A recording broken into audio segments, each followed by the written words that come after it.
El día de hoy vamos a continuar trabajando con sucesiones. Recordemos que en las sesiones anteriores definimos la sucesión. Bueno, pusimos en contraste estos temas con este ejemplo de la paradoja de Zenón. Dimos definiciones, ejemplos, hablamos de la de Fibonacci, hablamos de la sucesión aritmética, de la geométrica y posteriormente hablamos de las sucesiones monótonas para definir cuándo una sucesión es creciente y cuándo una sucesión es decreciente. Bueno, el par de ejemplos que tomamos. Y bien, el día de hoy entonces vamos a hablar de lo correspondiente a convergencia. Entonces vamos a empezar con esta primera definición. Entonces tenemos la siguiente. Una sucesión f de n o a sub n, como ya lo habíamos venido notando, tiene límite L si para cada número positivo epsilon existe otro número positivo n, que generalmente depende de epsilon. Esto es importante. Aquí me hizo falta un paréntesis, ¿sí? Cerrando el paréntesis. Tal que, entonces tenemos esa desigualdad, ¿verdad? Tal que el valor absoluto de f de n menos L sea menor que epsilon para todo n minúscula mayor o igual que n mayúscula. En efecto, podríamos incluso hablar de mayor estricto para poder dar, digamos, más sentido a esa desigualdad. Bien, en ese caso decimos que la sucesión f de n converge hacia L y escribimos que el límite cuando n tiende a infinito de f de n es igual a L, o simplemente decimos o notamos que f de n tiende a L siempre y cuando n tienda hacia infinito. Y bueno, dado que la sucesión tiene límite, que se puede comprobar a través de esa expresión, de esta desigualdad, entonces decimos que la sucesión que no converja, pues va a llamarse divergente, caso contrario de lo que tenemos aquí. Bueno, es importante decir que una sucesión no converge pues cuando su valor de límite no existe, o sea, no es un número, ¿verdad? Tal cual como podemos encontrar que hay límites que son iguales a infinito o a menos infinito, bueno, pero en ese caso el límite no existe, ¿no? Hay que tener en cuenta esa situación. Entonces, si es el caso no existe el límite, pues inmediatamente tenemos que nuestra sucesión no es convergente, o sea, es divergente. Y aquí, bueno, tenemos algo importante respecto a la monotonía, y es que vamos a darnos cuenta que, bueno, ya posteriormente voy a definir lo que es una sucesión acotada, y respecto a monotonía y al límite, entonces podemos inmediatamente hablar del acotamiento, o viceversa. Listo, entonces ahí tenemos lo que hablábamos con sucesiones convergentes y divergentes, dado o basados en la definición. Recordemos que esta desigualdad lo que me está marcando es una vecindad con centro en L y un radio de epsilon. Y nos vamos a dar cuenta que esta vecindad me marca, o vamos a entender con, digamos, más profundidad lo que nos está queriendo decir este enunciado. Precisamente lo que tiene que ver con una vecindad, y este n, que es un contador que me está determinando, digamos, la cantidad de elementos que quedan dentro del intervalo de convergencia para el epsilon dado. Nos conviene que ese epsilon sea lo más pequeño posible para evaluar esa convergencia. Si ese epsilon no es pequeño, pues no podemos determinar nada respecto a la convergencia. Bien, bueno, en ese caso los valores de fn y L son reales, pero también podrían ser complejos, ¿cierto? Entonces, en el caso en que sea complejo, esos valores, pues podemos inmediatamente decir que existe una función o una sucesión, mejor, de tipo u de n y otra sucesión de tipo vn, ¿sí? Pues tal es que puedo yo generar una sucesión de manera o que se componga como la u de n más i veces la v de n, ¿sí? Entonces, bueno, ahí tenemos, y para hablar de convergencia, pues también vamos a tener dos números u y v, o mejor, podemos llamar dos números a y b. Estos números sí son valores reales, tales que ese valor del límite va a estar definido como el número a más i veces b. Ahí tenemos entonces Claro, esta U sub n, U de n y V sub n son sucesiones reales, pero al componerse con la f de n ya es una sucesión de tipo compleja, ¿no? O cae en los números complejos. Entonces nos vamos a dar cuenta que podemos inmediatamente hablar de esta misma diferencia, es decir, pues ¿qué sería nuestra f de n menos el valor del límite? Pues simplemente sería, digamos, tener esto que está aquí menos esto que está aquí, ¿verdad? Es decir, pues tenemos u de n más i veces v de n menos, y aquí inmediatamente tenemos la cantidad a más ib. Pero pues nos vamos a dar cuenta que esto lo podemos escribir agrupando en partes, en partes reales y partes imaginarias, ¿verdad? Que es la que está componiendo esa sucesión. Entonces vamos a poder inmediatamente hablar de que esa expresión se podría expresar como u de n menos a más, y tendríamos v de n, bueno, i veces v de n menos b. Ahí tendríamos entonces la expresión final para ese caso. Listo. Y basado en eso, esto podemos entonces inmediatamente inducir a las desigualdades que se pueden expresar de la forma u sub n menos a en valor absoluto, y nos vamos a dar cuenta que eso va a ser menor o igual que la f de n menos L. Des en cuenta y verá, la f de n menos L es toda esta expresión, ¿cierto? Entonces noten que al término u sub n menos a le estamos sumando este.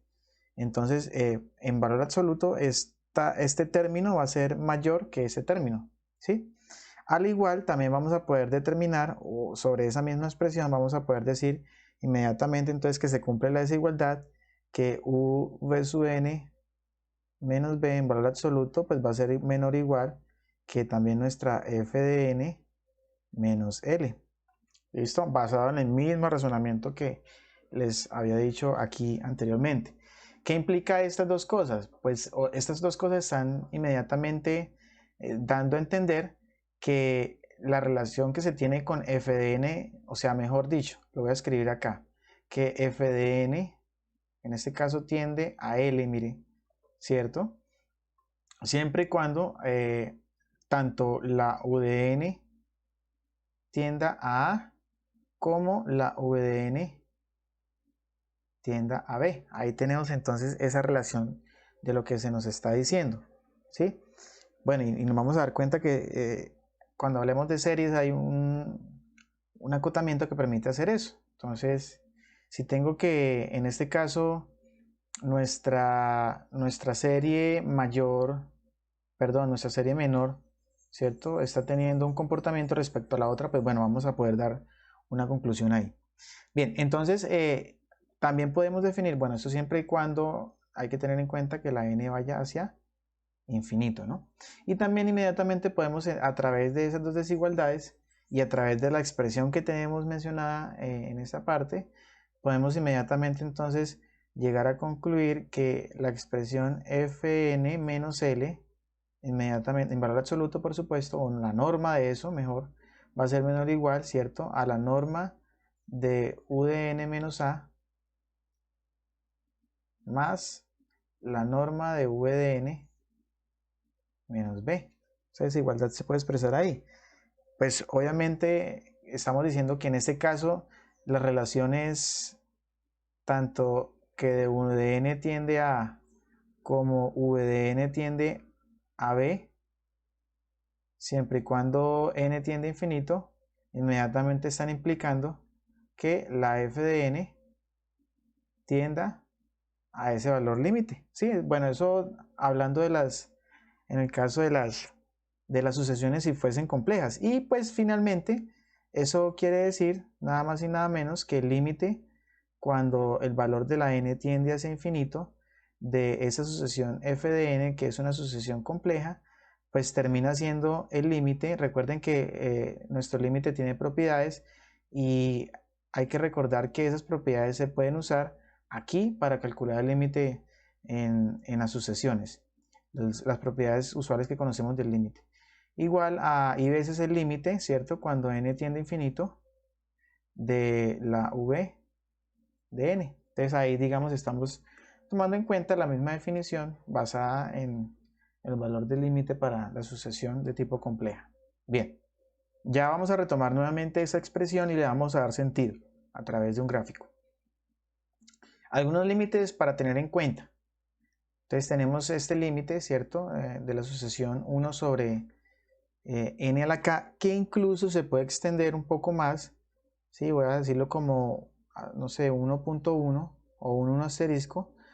Podemos decir incluso que ese límite se puede ver como el límite cuando n tiende a infinito de, llamemos aquí un número p sobre n a la k, ¿cierto? Y eso sigue siendo 0.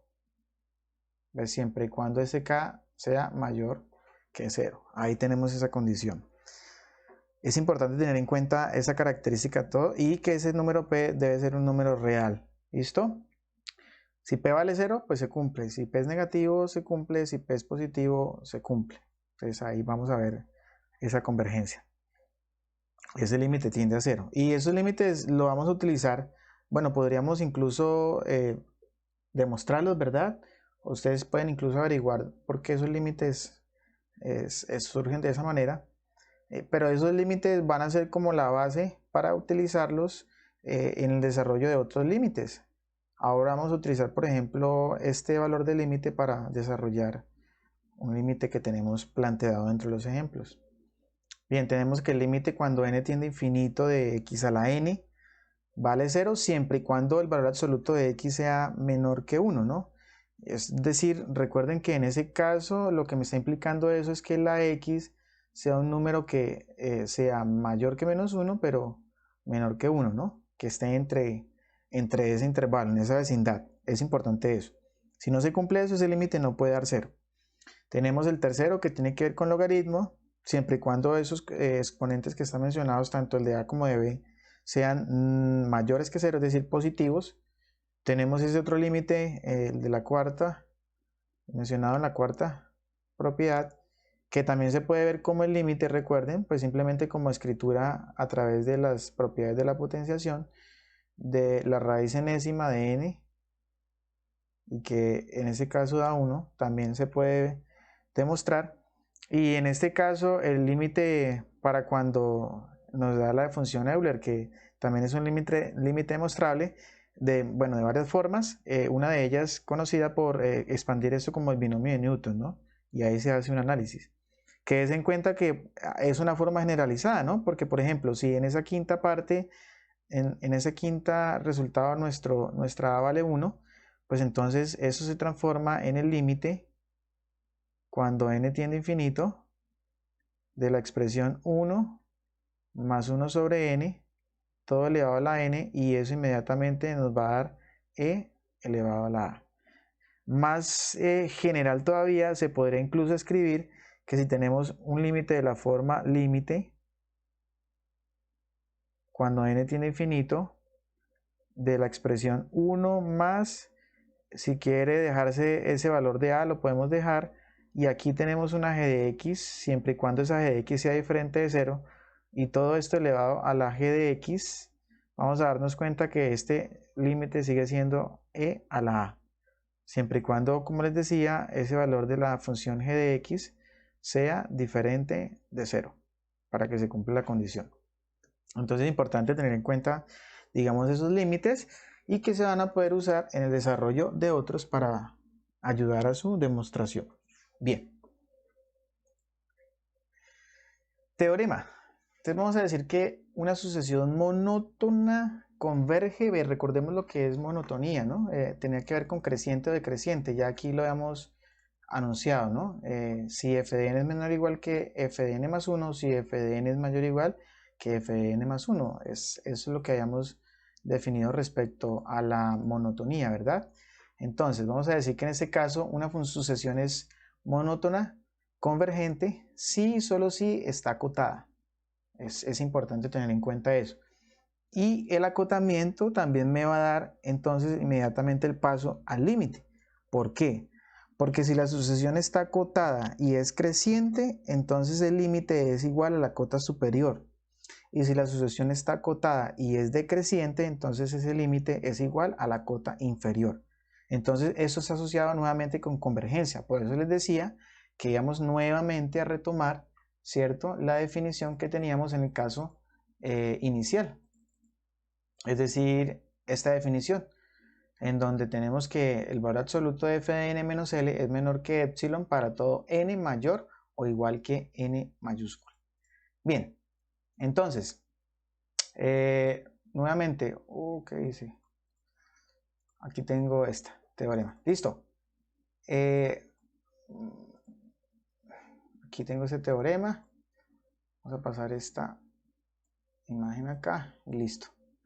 Bien, entonces vamos a recordar primero pues que es una sucesión acotada. Entonces dice que la f de n está acotada si existe un número positivo tal que el valor absoluto de f de n sea menor o igual que sm para todo n, ¿cierto? Y una sucesión que no está acotada pues se denomina en ese caso no acotada, ¿sí?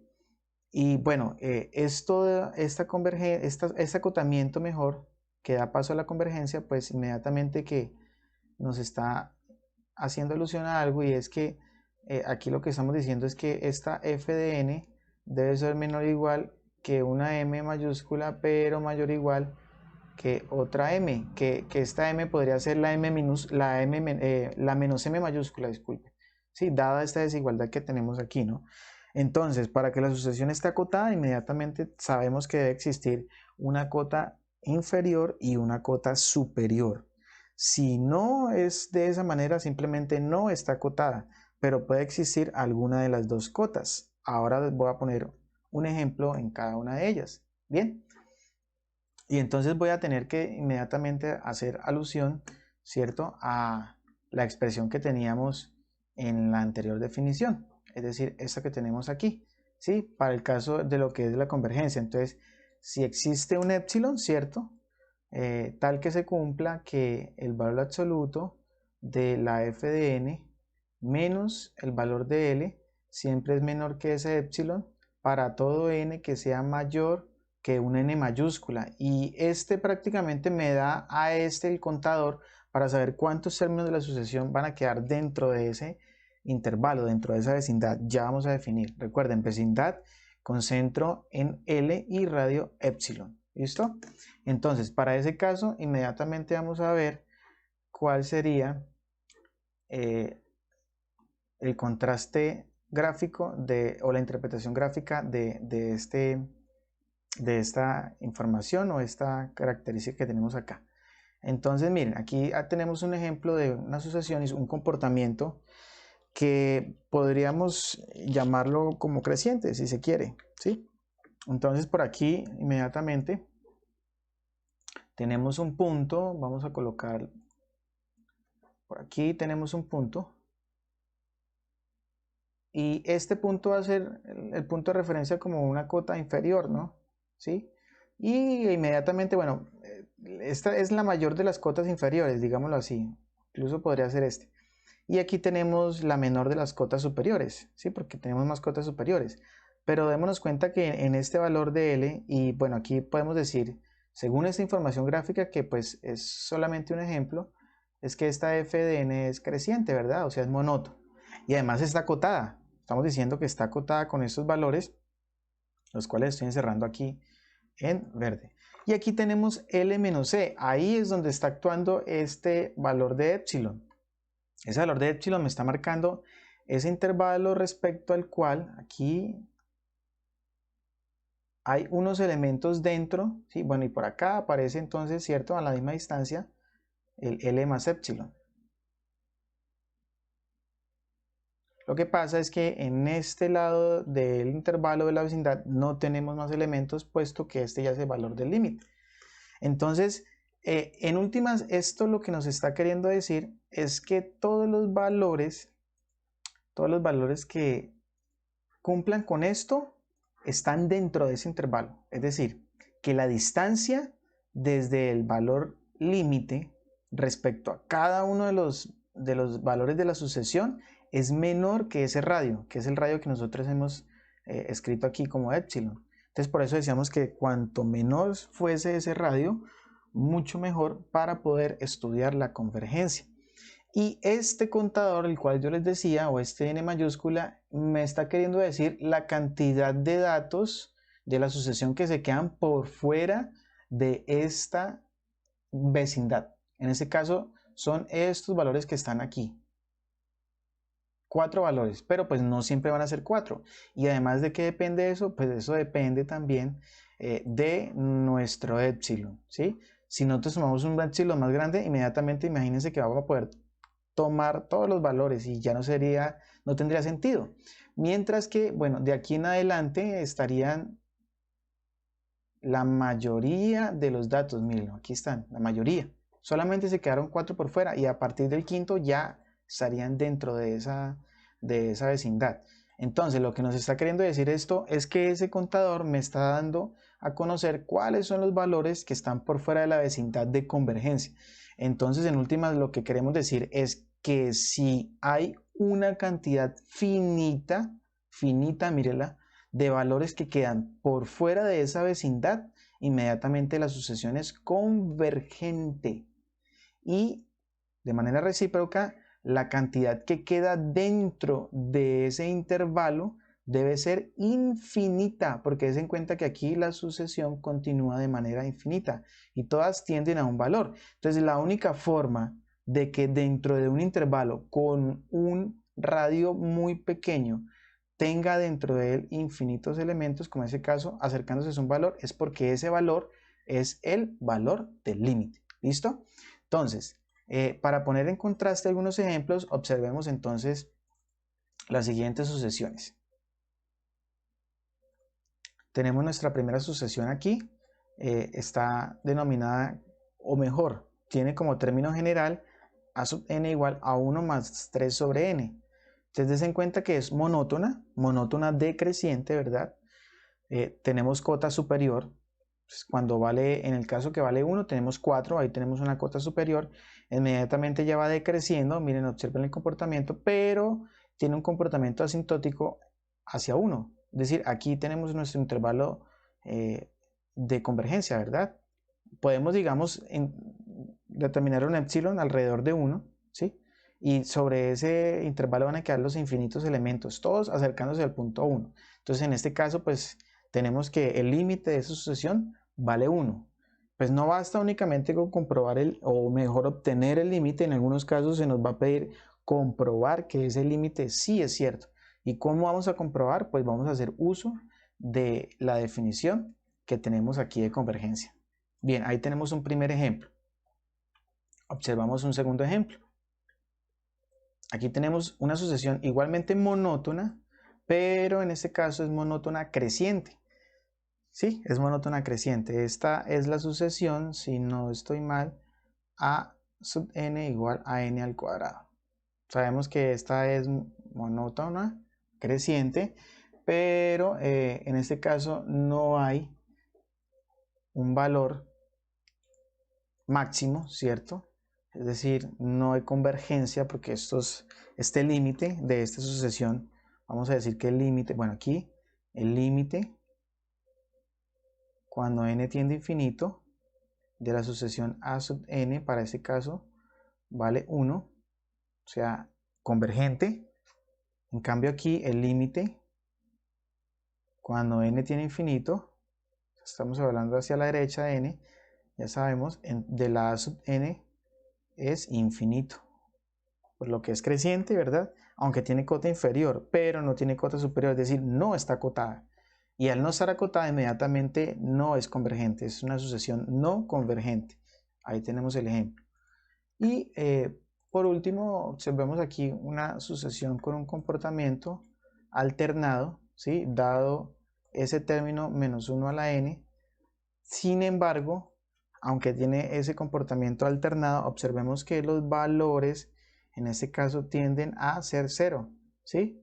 Entonces, vamos a decir que en ese caso, para esa sucesión, el límite cuando n tiende hacia infinito de la a sub n vale 0, o sea, es una sucesión convergente. Bueno, entonces ahí tenemos esas tres condiciones. Vamos a poner en contraste ahora entonces cómo poder aplicar esto que estamos viendo en el gráfico a través de la definición para demostrar el valor de un límite de una sucesión. Entonces tenemos este primer ejemplo. Se nos dice probar que el límite cuando n tiene infinito de la sucesión 2n-1 sobre 2n más 1 vale 1. Entonces inmediatamente nosotros identificamos que nuestro a sub n pues es en este caso 2n menos 1 sobre 2n más 1 y nuestro L dado es el valor de 1. Si nosotros aplicamos, bueno, aquí en este caso vale todas las propiedades que se tienen de límites y además las formas para calcular límite. Entonces sabemos cómo poder calcular un límite aquí, ¿cierto? Multiplicando y dividiendo por la n, ¿verdad? De tal manera que aquí en el numerador me quedaría la expresión 2 menos 1 sobre n, en el denominador 2 más 1 sobre n. Este término 1 sobre n, el límite va para infinito, va para 0, disculpen, lo mismo que ese término. Entonces en últimas, por propiedades de límites que se pueden distribuir en cocientes, sumas y restas, entonces me quedaría 2 sobre 2 y me daría 1. O sea, ese límite está correcto. Ahora, ¿cómo vamos a hacer para demostrarlo? Pues vamos a generar a través de la definición, ¿cierto?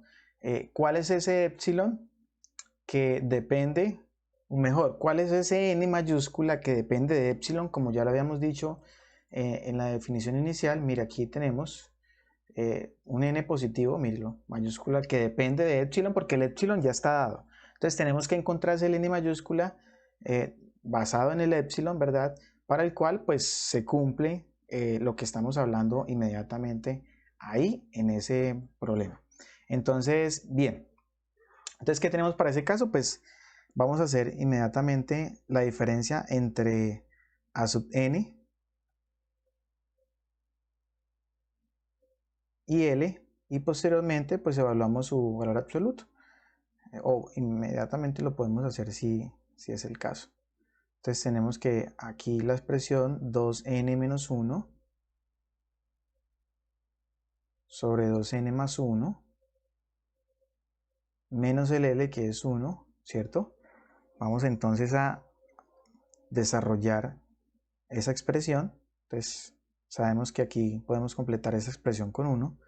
Nos quedaría 2n menos 1 menos 1 por 2n más 1, es decir, 2n más 1,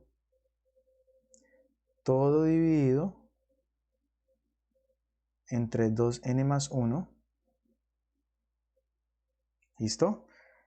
Entonces aquí podemos, supresión de paréntesis, inmediatamente sabemos que nos va a quedar 2n menos 2n, 0, menos 1 menos 1, o sea, menos 2,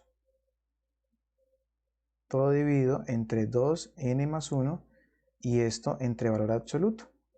Pero pues esa expresión entre valor absoluto pues aplica, dado que n es mayor que 0, ¿verdad? Es decir, de 1 a infinito, pues el único término aquí, esto va a seguir siendo positivo con valor absoluto, e igual esto va a seguir siendo positivo con valor absoluto. Es decir, me quedará la expresión después de aplicar valor absoluto como 2 sobre 2n más 1. Esa es la expresión final que tengo, digamos, en esa diferencia. Ahora, ¿qué tengo que evaluar? Pues tengo que ver qué pasa cuando a sub n menos L en valor absoluto es menor que un epsilon, ¿verdad? O sea que en ese caso esa expresión que terminó siendo 2 sobre 2n más 1 sea menor que el epsilon. Entonces aquí lo que debemos encontrar es nuestro n. Nuestro n minúscula que me generaría inmediatamente el n mayúscula. Dado que recuerden que ese n minúscula, ¿cierto? Lo que decíamos, ese n minúscula va a ser mayor que ese n mayúscula. Entonces, bueno, pues aquí podemos inmediatamente saber que esa expresión se puede convertir en 2 veces o 2 menor que epsilon factor de 2n más 1, ¿cierto? Entonces tenemos que 2 es menor que 2 epsilon n más epsilon. O sea que tenemos aquí la expresión 2 menos epsilon menor que 2 epsilon n. Y como epsilon es mayor que 0, y 2 también lo es, podemos, o diferentes de 0 incluso, mejor, podemos dividir, ¿cierto?, ambos lados. Y tenemos finalmente que n es mayor que la expresión 2 menos epsilon sobre 2 veces epsilon. Bueno, que se puede reescribir si se quiere, ¿no? No hay problema con esto. Es decir, podemos decir que esto es mayor, esa expresión, que 1 sobre epsilon menos un medio. Eso no hay problema. Este entonces ya sería nuestro valor de n mayúscula, el que le da la validez. O sea, hemos encontrado que el n mayúscula tiene la forma 1 sobre epsilon menos un medio. Y al encontrar el valor de ese n mayúscula determinado a través del epsilon, le estamos dando validez a este límite, ¿cierto? Porque estamos utilizando nuestra desigualdad, nuestra definición, y teníamos que terminar encontrando esta n mayúscula. Entonces, finalmente aquí contrastamos que el límite de esta sucesión en efecto sí vale 1. Listo. Segundo ejemplo.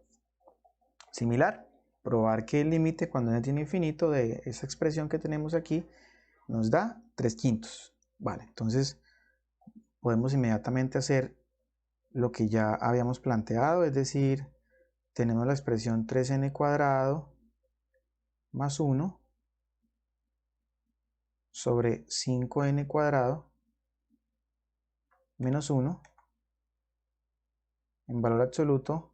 Bueno, restamos con el valor de L, que en ese caso es 3/5, y en valor absoluto evaluamos a ver qué tenemos, modificamos la expresión dado que se puede operar y luego lo comparamos respecto a epsilon.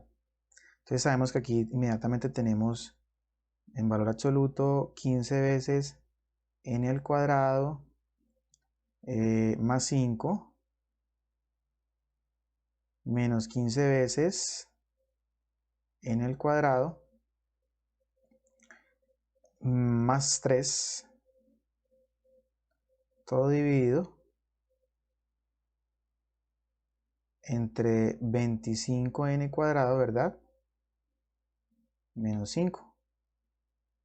Ahí tenemos la expresión que podemos resumir en el valor absoluto de, bueno, aquí tenemos términos que se eliminan, 8 más 5, 5 más 3, perdón, me da 8, y aquí igualmente tendría 25n cuadrado menos 5. Listo, ahí tenemos esa expresión que ya me generaría un valor positivo, ¿cierto? Aplicándole su valor absoluto. Entonces inmediatamente tenemos que finalmente esa expresión quedaría de la forma 8 sobre 25n cuadrado menos 5. ¿Qué hay que hacer ahora? Entonces poner esta ecuación en contraste con nuestro epsilon, que es el que vamos a poder identificar. Entonces, al igual que en la anterior, 8 va a ser menor que epsilon factor de 25n al cuadrado menos 5, ¿cierto? Y bueno, distribuimos, hacemos operaciones, y aquí podemos decir que n cuadrado va a ser mayor en este caso que la expresión 8 menos 5 veces epsilon más, disculpen, más todo esto dividido entre 25 epsilon. Ahí tengo mi n cuadrado. Pues ahora tengo que obtener n, ¿verdad? Raíz cuadrada, pero aquí tenemos, bueno, dos signos, positivo y negativo. Me interesa únicamente quedarme con el positivo, dada la situación que tenemos sobre las sucesiones, y a través de eso entonces voy a decir que esa n va a ser más grande que aplicando raíz cuadrada, ¿no? Un quinto de la raíz cuadrada de 8 más 5 veces epsilon sobre epsilon, ¿verdad? Puedo aplicar la raíz cuadrada a un 25avo, que es un quinto, y ya tengo ahí. Entonces, mire, ya tengo n mayor que un n mayúscula. Entonces, inmediatamente sé que mi n mayúscula va a ser igual a la raíz cuadrada Bueno, 1/5 de la raíz cuadrada de 8 más 5 veces epsilon, todo dividido entre epsilon. Listo, ahí tengo entonces el n que depende de ese epsilon. Ahora, supongamos que epsilon vale 0.02. Miren, es un valor pequeño, ¿correcto? 2 sobre 100. Este es un valor pequeño. Vamos a ver qué pasa entonces con cuántos términos de la sucesión quedarían por fuera de nuestro intervalo de convergencia y cuál sería nuestro intervalo de convergencia para este caso. Entonces, si nosotros reemplazamos, inmediatamente tenemos que ese n mayúscula va a ser 1/5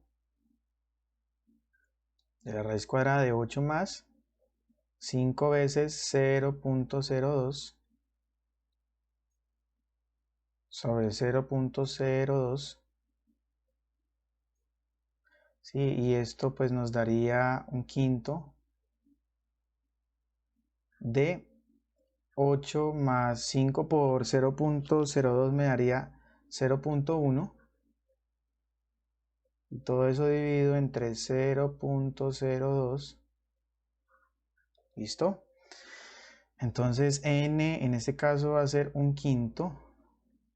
Operamos, bueno, aquí tenemos que 8 más 0.1, 8.1 dividido entre 0.02 daría 405 y la raíz cuadrada de 405, 20 punto algo dividido entre 5, ya multiplicado por 1/5, nos daría un n aproximado de 4.025. Entonces, como nuestro n mayúscula es mayor que este n, eso quiere decir que nuestro n minúscula debe ser igual a 5. Es decir, que en este caso lo que estamos diciendo es que hay 5 términos que se nos están quedando por fuera de nuestro intervalo de convergencia. Bueno, ustedes podrían calcular los términos, dibujarlos sobre un plano, ¿sí? Y ahora que vemos el intervalo de convergencia, poner esto en contraste. Entonces, pues, como tenemos ya un valor de epsilon, pues sabemos que tenemos un intervalo donde el centro es nuestro valor de L, que en este caso es 3/5, es decir, 0.6, e inmediatamente podemos tener nuestro intervalo de convergencia, ¿cierto? Entonces sabemos que ese intervalo va a estar determinado de una vez por, como lo decíamos en el gráfico, L menos epsilon, por eso les decía, vamos a poner en contraste esto, y L más epsilon, ¿sí? Es decir, que nuestro intervalo de convergencia va a ser, en este caso, 3/5 menos 0.02, 3/5 más 0.02. Ahí tenemos el intervalo de convergencia que finalmente nos va a quedar 3/5, 0.6. Haciendo nuestra operación, entonces nos quedaría 0.58 hasta 0.62.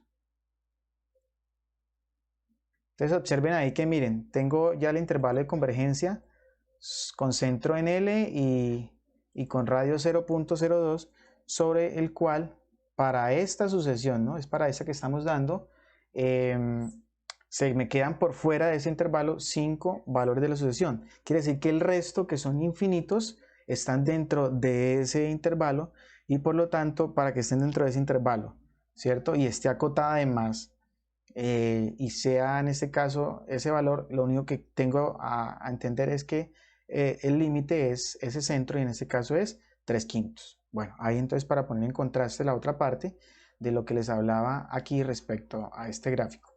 Bien, ya tenemos entonces cómo comprobar un límite a través de la definición, dándole validez a nuestro n mayúscula, que es el que determina que en realidad ese límite sí vale ese valor el que nos está encontrando. Y aquí tenemos ubicado inmediatamente un intervalo de convergencia para un valor, ¿cierto?, sugerido o un valor, en este caso supuesto, de un epsilon pequeño, ¿no? para, digamos, poner en contraste este tema de la n mayúscula y la n minúscula. Bien, pero ¿qué pasa si, por ejemplo, nos piden ahora calcular un límite directamente, ¿cierto? Como en este caso, es un límite que si bien no tiene grandes complicaciones, no podríamos utilizar, digámoslo así, lo que ya veníamos analizando, dado que no nos va a servir, ¿cierto? Este método que les decía en el anterior, como que aquí también funciona, de, por ejemplo, multiplicar y dividir por n cuadrado, para saber inmediatamente que me dan las constantes 3/5 y los demás vuelven 0, puesto que hay una función trigonométrica involucrada. Entonces tenemos que ver cuál es el comportamiento de esto y en este caso poder hacer un acotamiento, y sobre ese acotamiento entonces inmediatamente identificar cuál es el límite de las sucesiones respecto a lo que está acotado, el famoso teorema del sándwich, ¿no? Que si tengo una sucesión C sub n que está acotada entre A sub n y B sub n, y tanto A sub n como B sub n tienen el mismo valor del límite, entonces esa C sub n que está entre esos dos, pues tiene exactamente ese valor del límite. Entonces, bueno, sin o sen, que es la misma función seno, ¿verdad?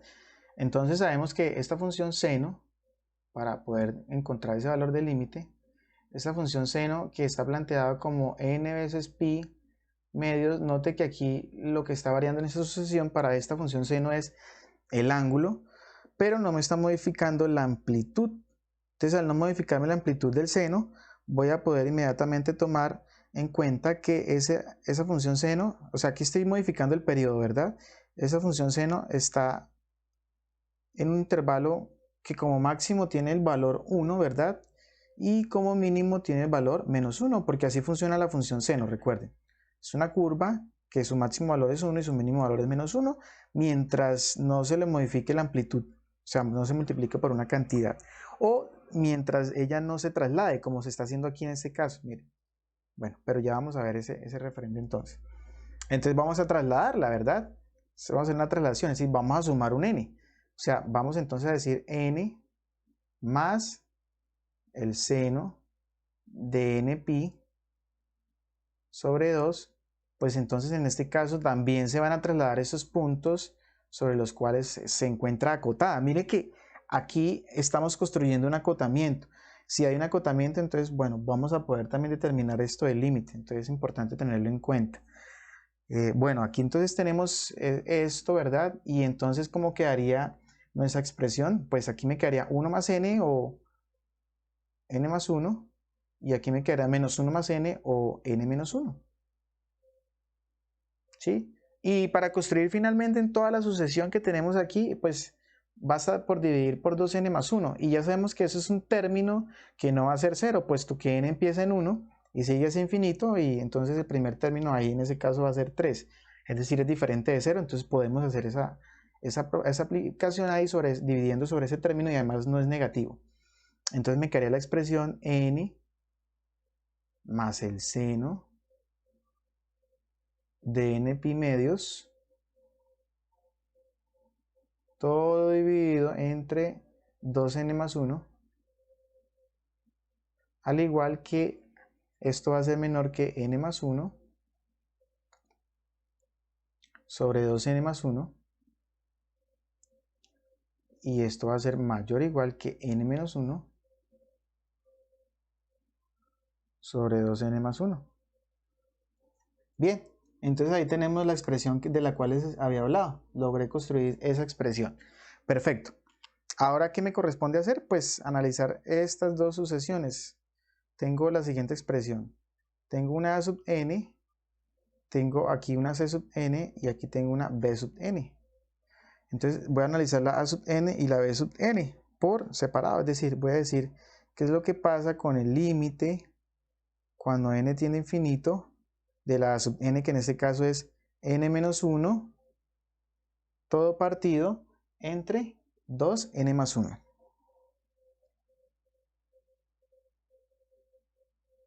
¿Sí? Y entonces inmediatamente, por lo que ya les había hablado, podemos demostrar que este límite vale 1/2. Eso lo pueden ya hacer ustedes por medio de la definición. Al igual que en el caso de la b sub n, vamos a decir entonces que el límite cuando n tiende hacia infinito, en este caso quedaría mi n más 1, todo dividido entre 2n más 1, y nos vamos a dar cuenta que este límite vuelve a darnos un medio. Entonces miren la particularidad que tengo aquí. Tengo que, cuando estoy hablando del límite de estas sucesiones, o sea, si aplico límite a todas las tres expresiones, límite, límite, límite, un medio, por lo tanto, esta aquí hereda un medio. Entonces, finalmente, aquí lo que vamos a decir es que el límite, cuando n tiende a infinito, de la sucesión n más el seno de n veces pi medios, todo dividido entre 2n más 1, en este caso vale un medio. Bueno, ya se podría comprobar también qué pasaría ahí para ese caso. Ahí tenemos entonces finalmente encontrado nuestro valor de límite. Ok, listo. Bien, siguiente ejemplo. Observen este límite que está acá. Entonces, para este límite, quiero que recordemos esa expresión que tenemos aquí, porque la vamos a utilizar. La expresión número 5, límite cuando n tiende a infinito, de 1 más a sobre, bueno, y propiamente voy a basarme en esta, a sobre la g de x, todo elevado a la g de x va a ser Euler a la a. Ahí es importante tener en cuenta, siempre y cuando la g de x sea diferente de 0. O sea que para desarrollar ese límite, pues tengo que adecuar a la expresión que yo ya había mencionado anteriormente, ¿sí? Bueno, en ese caso, voy a obtener entonces un valor de tal manera que, vuelvo y le repito, la expresión me debe quedar de la forma 1 más, en este caso lo voy a hacer así, 1 sobre la función g de x y todo esto elevado a la g de x, para que ese límite en realidad entonces me dé e a la 1, si aquí tengo un valor distinto de 1, pues es el exponente de Euler, siempre y cuando la n tienda hacia infinito. Listo. Entonces procedo inicialmente a modificar la expresión. Es decir, 2n más 3 sobre 5n más 1.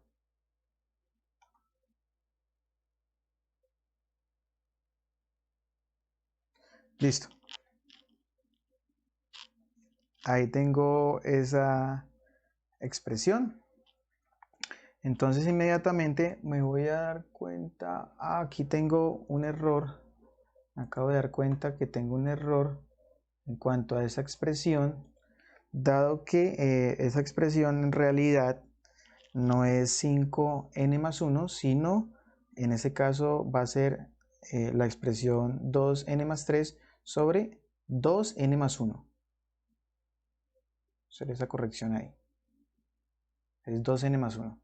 2n más 3 dividido 2n más 1. Bien. Listo. Voy a poder, digamos, voy a tratar de separar eso. Entonces, miren, necesito un 2n más 1 para que me quede un 1 en ese término. Es decir, voy a dejar esto escrito en el numerador como 2n más 1 más algo más para completar la expresión, todo dividido entre 2n más 1. ¿Sí? Entonces, aquí tengo un 3 y como ya tengo un 1, pues, ¿qué me falta? Simplemente un 2. Entonces, ustedes dirán, bueno, ¿para qué hago esto? Pues porque ya cuando se pare aquí inmediatamente en esta fracción inmediatamente me va a quedar 1. Es decir, yo puedo separar esto de la forma 2n más 1 haciendo distribución de denominador con numeradores sobre 2n más 1 más, y entonces aquí tengo el número 2 dividido sobre 2n más 1. ¿Correcto? Ahí tengo entonces esa expresión para ese caso. Listo, perfecto. Ya entonces esto me va a quedar de la forma 1 más 2 dividido 2n más 1. Bien, entonces vamos a escribir esa expresión. Entonces, el límite cuando n tiende a infinito de esa expresión que tengo aquí, que sería 2n más 3 sobre 2n más 1, todo elevado a la 3n más 1, lo voy a poder reescribir como el límite cuando n tiende a infinito y esa expresión entonces la convertí, en la forma 1 más, y aquí entonces estoy buscando lo que les dije, estoy buscando ese término que aparece aquí. Entonces esto aún más lo puedo escribir como 1 más, y es en cuenta que puedo dividir por 2 tanto numerador como denominador, y al dividir por 2 numerador como denominador me va a quedar 1 sobre 2n más 1 sobre 2, ¿sí? O sea que finalmente esto me quedaría como 1 más 1, todo dividido entre n, bueno, distribuyo ese 2 para esta fracción, y tendría n más un medio. Ahí tengo entonces finalmente como me queda la escritura de este término. Entonces quedaría 1 más 1 sobre n más un medio, todo elevado a la 3n más 1.